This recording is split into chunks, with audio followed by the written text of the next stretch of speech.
தம் கிருபை பெரிதல்லோ என் ஜீவனிலும் அதே இம்மட்டும் காத்ததுவே இன்னும் தேவை கிருபை தாருமே இன்னும் தேவை கிருபை தாருமே.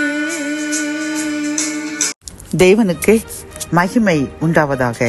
சேனைகளின் கர்த்தர் ஊழியத்தின் மூலம் 12/6/2026 இன்று நாம் அறியவிருக்கும் கிருபையின் வார்த்தைகள் சங்கீதம் 149:9.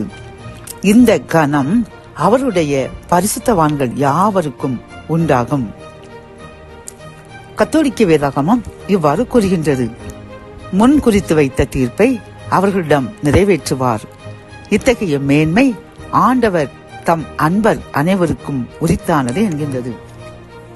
இந்த செய்தியை கேட்டுக்கொண்டிருக்கின்ற என் அன்பு சகோதரனே சகோதரியே, கர்த்தர் என்று நம்மை பார்த்து கூறுகின்றார், நாம் பரிசுத்தவானாக அவருக்கு பிரியமாய் வாழ்ந்து அவருடைய நாமத்தை துதித்து ஸ்தோத்தரித்து எப்பொழுதும் அவருக்கு மகிமை செலுத்தும் பொழுது அவர் இந்த உலகத்தில் நம்மை கனம் உள்ளவர்களாக உயர்த்தி, நாம் பிறருக்கு என்றும் அடிமையாக இராமல் பிறர் நம்மை என்றும் அவர்களுக்கு கீழ் நம்மை அடக்கி வைத்து நம்மை அடிமையாக்காமல் சிறைப்படுத்தாமல் நாம் என்றும் தலை நிமிர்ந்து நிற்கின்ற அளவிற்கு கனம் தந்து நம்மையும் நம் சந்ததிகளையும் ஆசீர்வதித்து உயர்த்துவேன் என்று வாக்குரைக்கின்றார். பிரியமானவர்களே, ஆகவே நாம் எப்பொழுதும் துதிப்போம், ஸ்தோத்தரிப்போம், பரிசுத்தவான்களாக வாழ்வோம்.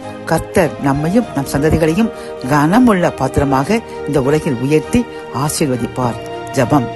அன்பு தகப்பனே, இந்த கிருபையின் வார்த்தைகள் மூலமாக உம்மை துதித்து ஸ்தோத்தரித்து பரிசுத்தவான்களாக மாறும் பொழுது வாழும் பொழுது நீர் மகிமை அடைந்து எங்களையும் எங்கள் சந்ததிகளையும் கனமிக்க பாத்திரமாக இந்த உலகத்தில் உயர்த்தி ஆசீர்வதித்து மேன்மைப்படுத்துவேன் என்று கூறின கிருபையின் வார்த்தைக்காக நன்றியப்பா.